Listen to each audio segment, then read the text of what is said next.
Bonjour à tous, bonjour à toutes. Voilà, donc comme promis, une petite vidéo pour passer en revue le débrief de la semaine au niveau de la watchlist qu'on a pu partager avec Tomahawk Trading sur notre accès Slack. Je me suis dit que de passer sur ce moyen de communication, bah, c'était quelque chose qui m'avait été demandé à plusieurs reprises.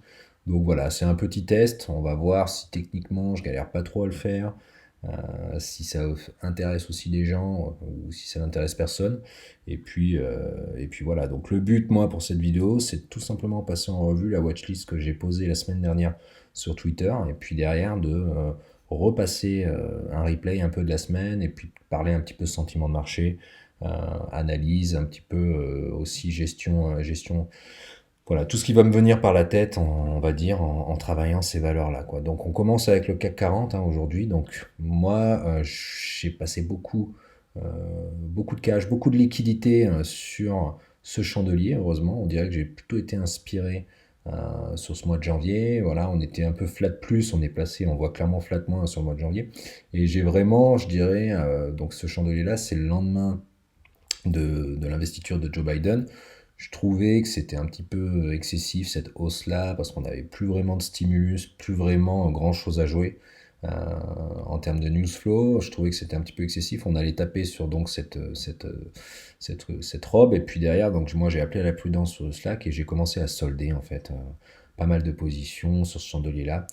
Derrière, on voit le lendemain, bien m'en a pris, ben, on se tape un gros gap baissier, on a un autre chandelier bien moche le lendemain, et puis derrière, voilà, moi c'est le discours que j'ai eu toute la semaine hein, sur notre Slack, c'est de dire qu'en fait, tant qu'on va être sous la MM7 et tant qu'on va être sous cette rupture oblique du RSI, on s'abstient de faire des achats à court terme. Donc aujourd'hui, pour moi, le court terme, cette semaine, ne va pas y avoir lieu d'en réaliser. Sur le long terme, moyen terme, également pareil, parce que je pense que de toute façon, la plupart des opérateurs aujourd'hui attendent le comblement de ce premier gap sur les 5000. On n'y ira peut-être pas d'un coup, mais je veux dire clairement, la MM200 jours va venir faire office d'aimant. Et derrière, je parle même pas sur une panique ultime d'un retour sur les 4700 euh, pour aller combler ce second gap-là. J'en suis pas là, on n'en est pas là clairement, mais aujourd'hui le marché il est dans l'attentisme. Et tant que, en tout cas, on repasse pas la MM7, moi je repasse pas sur des achats de court terme, du swing trading, des choses comme ça, quoi. L'intraday, par contre, bah, ça reste justement dans ce genre de marché volatile, ça reste quand même une belle opportunité. Mais tant qu'on repasse pas la MM7, ça veut pas dire que je vais refaire all-in sur le portefeuille, hein. Ça veut simplement dire que je vais commencer à re-regarder pour voir qu'est-ce qui tient pas, quoi. Pour l'instant, en tout cas, on s'abstient. Et forcément, bah, le portefeuille, les mouvements, la valeur et la watchlist s'en ressent, hein. Aujourd'hui, la watchlist, elle est de plus en plus, on va dire, courte et je suis même pas sûr de ce qu'on va se présenter le week-end prochain à cette vitesse-là. Mais voilà, on attend et moi, tant qu'il n'y a pas de clôture sur cet MM7, eh ben, je vais m'abstenir de passer à l'achat. Donc passons en revue maintenant à la watchlist, hein, comme je vous l'avais promis. Donc deux CRSI, bah, moi j'adore cette valeur, hein, sincèrement. Par contre, là, ce qu'on voit, en effet, voilà, je l'ai tracé tout à l'heure, et ben, on a le support des 4,94 hein, qui est devenu en fait un peu résistance. Et puis on se retrouve un petit peu, on s'est fait peur un jeudi en cassant les 4,65.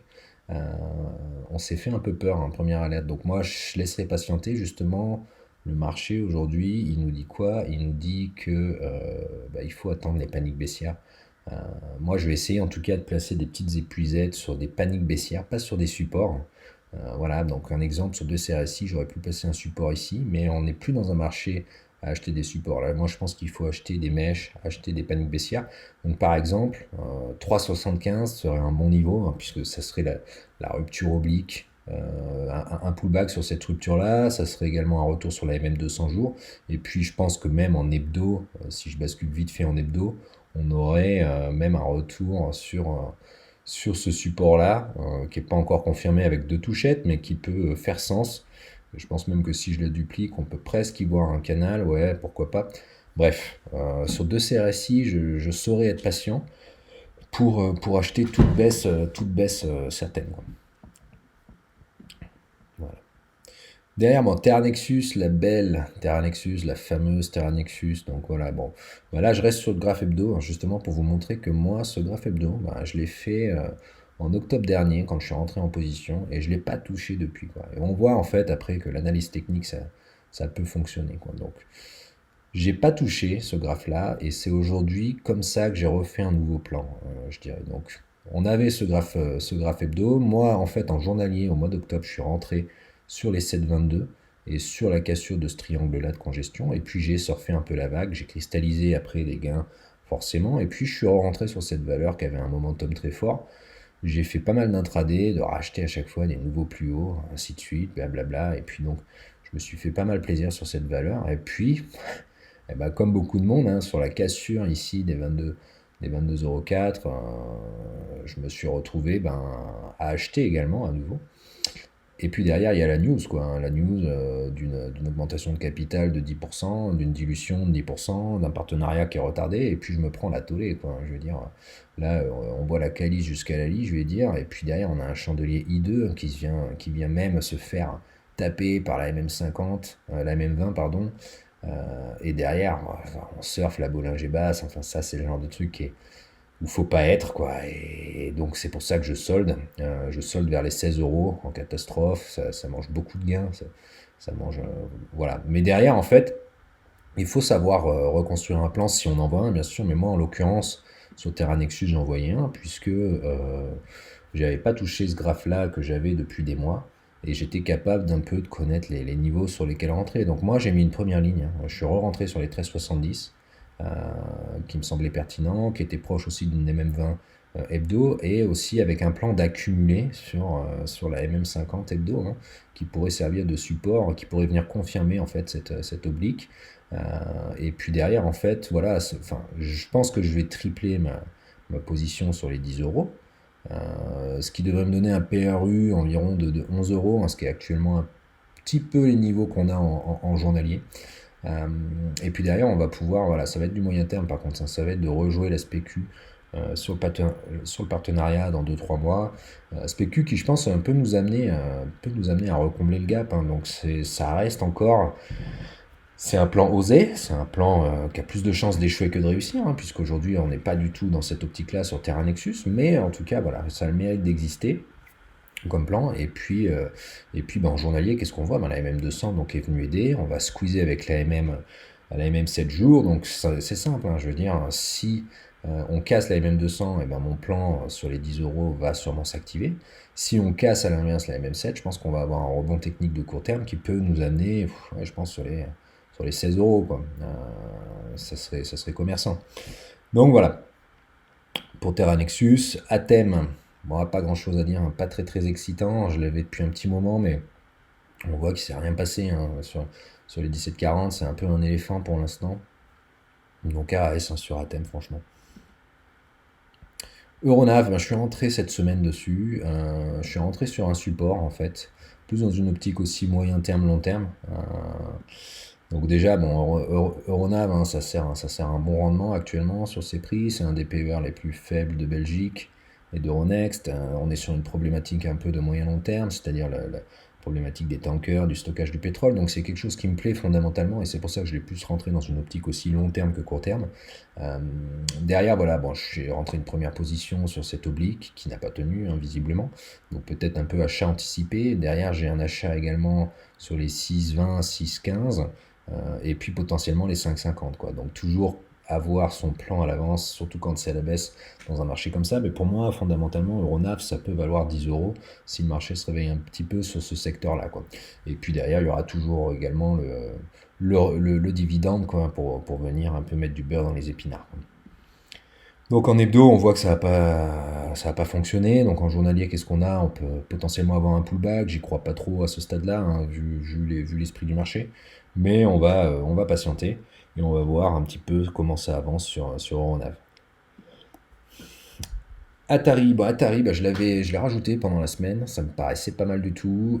Donc on a ici deux optiques, hein. Donc je vous la remets à chaque fois en hebdo, mais grosso modo, moi je la vois comme ça en hebdo. C'est assez enfantin, mais voilà, de droite. Mais en journalier, bah écoutez, on peut voir en fait une sorte de biseau, ou alors même un support sur le 0,3530 qui tient bien. Aujourd'hui, clairement, Bon, Atari, j'ai essayé cette semaine, mais on voit ça bouge à mort, il n'y a rien à faire, hein. En fait, entre les 0,3530 et les 0,40, vous allez vous faire balader. En tout cas, moi, je me fais balader, donc je vais attendre tout simplement. La patience en trading, on dit toujours que c'est une vertu, et là, en fait, ben, les 0,40, on voit qu'ils vont arriver sur la robe dans pas longtemps. Donc, soit on atteint la cassure des 0,40 pour aller viser les 0,4450 et puis les 0,4920, soit on attend que ça dégueule un peu, et ça peut dégueuler sur les 0,32, hein. Je pense que les 0,32, ça serait assez intéressant de reprendre ici. On peut presque tracer euh, un petit support, voilà. Enfin, on voit que ça a été quelque chose d'assez travaillé, mais moi j'aimerais bien aussi les 0,32, ça serait un excès baissier à venir chercher, tout simplement sur Atari. En attendant, on observe tant qu'on est entre ces deux bornes. Serge Ferrari, bon, bah, on voit, c'est pareil, hein, ça patine, hein. Je pense que malheureusement, là, le timing sur Serge Ferrari, ils arrivent un peu trop tard, hein. Il y a 1 ou 2 mois, je pense que cette valeur se serait envolée. Maintenant, bah, c'est plus le cas, en fait. C'est plus le cas et on voit qu'en fait, bon, on se fait balader un petit peu par la rupture oblique, même si on est encore positif. Je pense que c'est une valeur aussi avec un carnet assez creux, donc attention. Là-dessus, en fait, il faudrait plutôt essayer à nouveau de placer des épuisettes. Une épuisette à 5,20 serait une bonne affaire, je pense. C'est ça que je vais essayer de venir chercher en fait sur le marché, c'est des excès, c'est pas l'achat du support, mais l'achat de la panique baissière derrière la cassure du support. Donc acheter la cassure du support, la panique sur un niveau, et puis prendre en fait le rebond technique, garder pourquoi pas un reliquat, hein, parce qu'on reste quand même encore aussi à moyen terme, long terme, mais c'est plutôt ça que je vais venir chercher aujourd'hui. Donc là, sur Serge Ferrari, on va parler plutôt des 5,20 comme élément d'achat pour une panique baissière. Médiane technologie, bah justement elle m'intéresse beaucoup, celle-là actuellement. On voit quand même qu'elle est plutôt bien orientée. Et justement, bah, avec la volatilité des marchés, avec un petit peu le crack baissier, crack entre guillemets, qu'on a eu, hein, cette semaine, je m'attendais à ce qu'elle casse cette oblique-là, et elle l'a pas fait.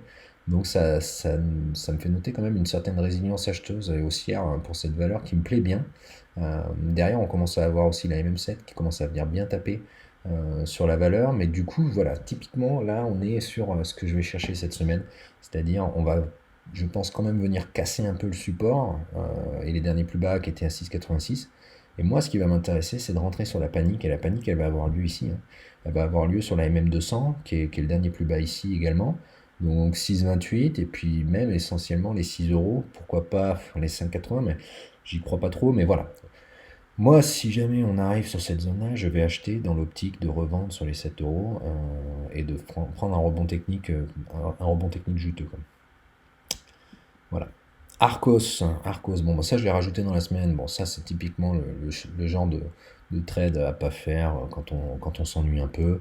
Mercredi, je l'ai rentré parce qu'il y a eu toute l'histoire sur GameStop avec BlackBerry, avec Nokia. Je me suis dit, bon, regardons, on sait jamais, hein, quelques vieilles bouses téléphoniques qu'on peut avoir comme Avenir Télécom ou Arcos. Et j'ai pris celle-ci.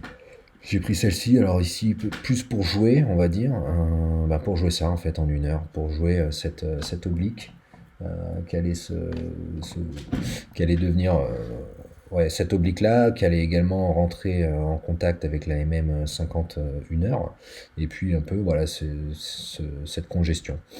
Ouais, j'avais pas trop de conviction, mais en même temps, bon, en achetant proche du support, hein, j'ai perdu, je crois, 11 euros dans l'affaire. Suite à l'échec ici, j'ai soldé vendredi parce qu'il n'y avait plus rien à jouer, hein. De toute façon, ça n'avait pas fonctionné. Et puis dans ce cas-là, moi, je sors à break-even, quoi. Que je perde ou que je gagne 10 balles, ça m'intéresse pas. Mais en tout cas, je bloque pas du capital et du temps sur ce genre de truc, quoi. Voilà. Bon, Arco, je vais l'enlever, hein, donc dans la watchlist, ça sert plus à rien. Maintenant, Lean Data Service. Je l'ai observé très longtemps, je l'ai observé pendant plusieurs mois, zigzaguer, et j'ai loupé en fait, hein, tout simplement le breakout, parce que j'étais pas dessus quand c'est arrivé, j'avais pas mis d'ASD sur la valeur, et puis derrière c'est parti bah, sur les objectifs que j'avais, hein, la zone des 32 euros. Donc maintenant, bon, je regarde comment ça congestionne, si ça tient, si ça tient pas. On a toujours hein, bah, les 28,3, j'aimerais voir si ça devient un petit peu support, hein, maintenant, que ça a été résistance pendant très longtemps, on va avoir du soutien avec la MM50 hebdo. Mais voilà, je voudrais voir ça, et puis derrière, si c'est pas le cas, eh ben, à nouveau, panique baissière sur le support à des 26 euros de moyen terme, hein. Ça, c'est quelque chose qu'on peut acheter, clairement, par contre. Voilà. Verimatrix, bon, bah, c'est un peu comme Atari, mais bien évidemment, on a plutôt des dispositions comme dans 2CRSI, c'est une boîte ultra solide, ultra haussière. Euh, on a un gap, pour information, sur les 260. Mais tant qu'on est en fait dans cette zone-là, ça congestionne. Alors moi, j'ai acheté comme un champion du monde, j'ai acheté sur les 3,09 en me disant qu'on allait breaker et qu'on allait pouvoir repartir sur les 3,50. Mais bon, ça c'est quelque chose qui marchait en fait dans le marché il y a 2 ou 3 mois, hein. Je veux dire, on achetait les breakouts, ça partait, on cristallisait des PV et puis derrière on laissait un reliquat pour laisser courir du gain. Aujourd'hui, je pense qu'on est dans un marché qui ne fonctionne plus comme ça. Donc il va falloir arrêter de trop être actif aussi et de savoir un peu plus observer. Derrière, moi, je suis comme vous aussi, hein, j'ai un petit peu de mal des fois à tenir mes plans et j'ai voulu solder sur cette partie-là, en perte, hein, bien sûr, mais alors qu'en fait, mon plan initial ne disait pas de solder un peu, puisqu'on voit qu'on tient très bien les 2,79, les 2,80, qui sont un très très bon support de court et aussi de moyen terme, hein, je pense. Si je passe en hebdo, ouais, bon, c'est un peu pentu, j'ai mis une alerte d'ailleurs, mais c'est un peu pentu, mais voilà. On tient bien à cette zone-là, hein, les 2,77, 2,80, il y a beaucoup de choses dessus, et en fait, il aurait fallu garder. Mais voilà, ben, si on repasse les 3,10, je reprendrai, sinon les 2,80, j'observerai ben, à nouveau une panique baissière, complément du gap, je pense que c'est à acheter, clairement, sur cette valeur-là. Farnext, hein, Farnext, ben, derrière ça, ben, Farnext, pas trop convaincu, hein, voilà, il y avait un élément de congestion à jouer, que j'ai joué. J'ai tenté la cassure ici, ça n'a pas fonctionné. J'ai soldé à peu près à PRU, break-even. Et puis derrière, bon, je regarde aujourd'hui. Je pense que je vais l'enlever. Il n'y a plus grand chose à faire sur cette valeur pour l'instant. Égide, hein, Égide. Alors bon, Égide, je l'ai mis dans mon portefeuille court terme, mais je pense qu'il faut plus la considérer comme une valeur long terme, moyen terme en tout cas. Voici un peu comment je la vois, hein. C'est un retournement qui est en train de se passer, avec quand même toujours les 1,55 en objectif sur les MM200 hebdo, qui avait servi également ici de rejet à plusieurs reprises. Donc je pense que ça c'est l'objectif ultime et je n'irai pas chercher plus loin que ça, quoi. Maintenant, bon, bah, ce qui s'est passé cette semaine, c'est à la fois, c'est pas très beau, mais en même temps, ça faisait partie de mon plan. Donc moi, j'ai acheté sur les 1,10, 1,15, en grosso modo, et j'ai eu plusieurs fois l'opportunité de sortir ici, sortir là. J'aurais pu solder ici, mais je l'ai pas fait parce que je crois vraiment dans cette valeur. Et peut-être que le marché me donnera tort d'ailleurs et que je pourrais me mordre les doigts, mais là on voit on a bien dégueulé déjà. On commence à bien dégueuler sur la Bollinger basse. Mais moi, en fait, j'ai un renfort ultime, un doublement de la position sur les 0,88, 0,90. Et derrière, ça devrait me donner un PRU moyen de 1 euro. Et puis, je vais observer pour améliorer mon PRU et pour pouvoir rejouer le breakout de cette ligne qui pourrait ramener sur les 1,30, 1,50, tout simplement. Donc voilà, c'est ni bien engagé ni mal engagé, mais en tout cas, j'ai le mérite d'avoir un plan là-dessus euh, pour pas paniquer en cas de baisse sur ce genre de valeur. Hybrigenix, bon bah voilà, celle-ci je l'ai tradée, bon, je vais l'enlever aussi parce que je commence un peu à me lasser de cette valeur qui prend pas du tout. Valeur qui, pour la petite histoire, hein, moi j'ai été sur ce chandelier, j'ai eu une chance incroyable sur cette valeur-là, mais on va pas non plus en tomber amoureux. Mais grosso modo, il y avait quelque chose à faire sur le dépassement des 0,22. Moi, je l'ai acheté en effet ici et je l'ai vendu sur les 0,25, 0,25,10. On voit que finalement, c'est les 0,25,90 qui font résistance. J'avais mis une alerte sur les 0,24, je peux les garder. Mais aujourd'hui, sincèrement, quand on voit l'état du marché, on va pas aller sur ce genre de boîte, hein. Donc, et on voit que graphiquement que c'est le cas aujourd'hui. Pour moi, ça, c'est une valeur à oublier, à enlever, et qui va aller retourner dans les oubliettes. Ouais, ça va retourner dans les oubliettes, hein. Ça, pour moi, c'est à jeter désormais. Poxel, l'éternel Poxel, donc celle-ci, ben, c'est pareil, j'ai loupé ce que j'avais envisagé, parce que j'étais au travail à ce moment-là. J'ai loupé ben, la sortie, et puis derrière, ben, on n'a pas de pullback en fait. Donc, une fois de plus, là, bon, je vais pouvoir en fait tout simplement mettre à la poubelle mon graphe, l'enlever de la watchlist, et puis on va attendre que ça travaille, hein, Poxel. Je pense que c'est pas vraiment une valeur qui excite les marchés désormais, donc tout ce qui est sur la nage, tout ça c'est plus très porteur avec le Covid. Voilà, en tout cas l'analyse était pas bonne, il faut savoir le reconnaître. Est-ce qu'on a quelque chose ici? Je regarde vite fait. Ouais, on n'a pas grand-chose. Bref. Bon, Poxel, c'est pareil. Je vais enlever ça de la watchlist pour info. Biocartis, je suis actionnaire. On est toujours dans un triangle de congestion. Je pense qu'il y a quelque chose à faire sur Biocartis quand même, hein. Franchement, c'est une valeur qui me plaît bien. Là, on est sous cette rupture oblique. Là, on est sur la MM7, la MM20, la MM50. On joue un peu avec le feu, mais grosso modo, si ça part, je pense que ça peut vite partir sur les 6 euros, comblement du gap. Et sans parler de la MM200 à 9 euros, quoi. Je veux dire, en tout cas, on peut avoir un rattrapage assez violent sur Biocartis si ça prend, mais pour l'instant, le marché semble nous dire que ça prend pas forcément. En tout cas, bon, bah, typiquement, on s'est fait un peu peur, et il y a encore un gap, hein, sous nos pieds, on s'est fait un peu peur sur cette valeur aujourd'hui, et on attendra d'en savoir plus avant de se positionner. En tout cas, bon, ça commence à sentir un peu le moisi pour moi qui suis actionnaire là-dessus. Technicolor, bon, moi je vous l'avais présenté également, bah, comme la recovery de début 2021. C'est pas encore le cas, on va dire, mais grosso modo, bon, j'étais assez inspiré de l'acheter sur les 1,80 et de la vendre sur les 2,10. Euh, donc plutôt un bon mois en fait, parce que j'ai su vendre au bon moment les valeurs, et notamment ma Technicolor à 2,10. Derrière, on observe. Moi aujourd'hui, j'observe, il n'y a pas grand chose à se mettre sous la dent. On va plutôt observer un retour sur les supports et une panique baissière à nouveau pour rentrer, mais je pense que c'est un groupe assez endetté, quoi, pour un peu l'éviter, je dirais, dans ces temps de crise sanitaire, quoi. NetGem, bon, bah, elle est partie, pareil, elle est partie sans moi, comme d'habitude, mais bon, derrière, on est en train d'acter le pullback, hein. Ça, c'est des droites que j'avais tracées avant l'envolée, hein, je dirais, de NetGem. Et c'est bien de voir que le marché les voit aussi, en fait, tout simplement. Il les voit à la hausse, il les voit à la baisse. Désormais, ça congestionne, hein, donc j'ai envie de dire que voilà, sur cette zone-là, l'action a encore quelque chose à jouer pour une seconde hausse. Maintenant, derrière, si on revient sur les 1 euro, il faudra aussi être un peu prudent, hein, sur la valeur. Pour l'instant, il faut laisser construire pour voir où sont les supports. Mais on tient un peu ce pullback actuellement, quoi. Exmar, bon bah Exmar, je vous avais fait un laïus assez long et ça a duré pour moi assez longtemps, mais grosso modo j'ai joué l'entièreté du trend qu'on voit ici, du léger trend, hein. Mais bon, bah, grosso modo j'ai pris sur 2,20, sur 2,10, et puis j'ai repris ici, et puis j'ai soldé en fait cette semaine. Bah, pareil, une fois de plus assez inspiré, j'ai soldé sur les 3,35, les 3,35 ou les 3,25, quelque chose comme ça. Derrière, je pense que voilà, enfin, on revoit quand même du monde sur la MM200. On voit on avait cogné dessus ici une fois, deux fois, trois fois, et derrière une petite envolée. On voit donc qu'on retrouve du monde sur la MM200. Je pense qu'elle va polariser beaucoup de choses, hein. Les 2,75 de toute façon seront quelque chose d'assez polarisant, quoi, pour la valeur. Donc on va regarder, hein, ce qui se passe, mais après bon, c'est pas non plus la valeur la plus rapide du monde, quoi. Je veux dire, c'est plutôt une valeur pour ceux qui sont comme moi, qui ont un travail dans la vie et qui n'ont pas le temps d'être derrière les écrans toute la journée, quoi. Mais derrière, je pense que voilà, le gros a été fait, et que moi je joue jamais les comblements, ce genre de gap, je joue jamais leur comblement en entier. Je pars du principe qu'on va aller à la moitié. Et pour moi, enfin, l'objectif est atteint sur Exmar, hein, donc je suis même pas sûr de vous la présenter la semaine prochaine, quoi.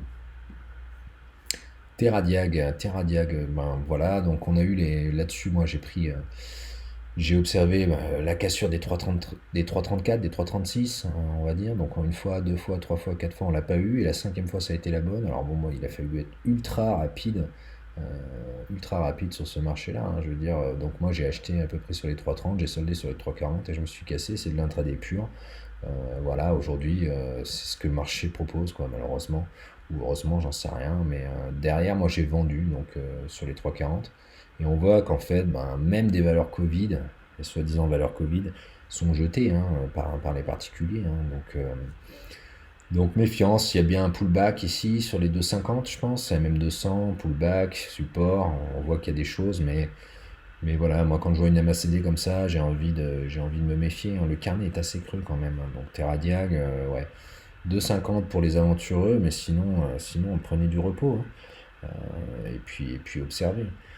Et la dernière, bah, Novacite, voilà, la chouchoute de tant de personnes, et la chouchou aussi de chez moi, hein, parce que moi, donc Novacite, je l'avais acheté ici en septembre. sur les 3-4 euros, je l'avais vendu sur les 13.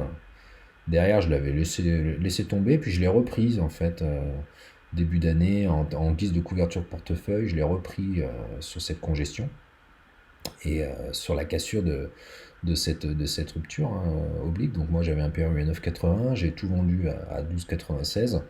Donc voilà, derrière ça dégueule à nouveau. Donc on est plutôt là à ce moment-là, on se dit waouh, on a bien fait de vendre. Enfin, je veux bien que les personnes visent sur Novacite ou sur d'autres valeurs des x2, des x3, des x10 ou peu importe quoi. Un Novacite à 20 euros peut-être, peut-être pas, j'en sais rien. Mais ce qui est sûr, c'est que moi, quand on arrive sur un objectif, et ben moi je vends. Hein. Puis comme dirait Warren Buffett, il est devenu riche en vendant trop tôt. Hein. Donc moi à 13 euros, ciao, bye bye, je prends mon gain et puis je passe à autre chose. Et derrière, bon bah bien m'en a pris une fois de plus. Alors là, pour ceux qui sont encore dessus, il y a potentiellement ouais, il y a du support sur Novacite. Hein. Ici, là, on a cette rupture, on a ce support oblique, on a peut-être un pullback sur la MM50, on a peut-être aussi sur cette rupture d'oblique un pullback. Bon, je sais pas, mais moi, désormais, je vais laisser en fait tomber Novacite. Tout simplement, je vais attendre de voir où c'est qu'elle tombe et pour savoir qu'est-ce qu'on peut construire et retrader. On voit aussi sur le RSI qu'on arrive aussi sur un support. Euh, on rebondit peut-être sur le RSI également. Donc à observer. Voilà, donc c'était à peu près tout pour cette semaine. Maintenant, bah, ce que je vais faire, c'est que je vais retravailler cette watchlist. Je vais la proposer aussi donc aux abonnés, et puis sur Twitter, je vais vous la mettre. Et puis semaine prochaine, bah, si j'ai le temps et si c'est un format qui plaît, on va tout simplement bah, recommencer ce genre de vidéo. Et puis si ça plaît pas, bah, on ne fera pas. Hein, mais voilà, c'était aussi l'occasion de partager un peu plus que via 140 tweets, ou 140 caractères plutôt, euh, via cette vidéo. Bonne soirée, au revoir.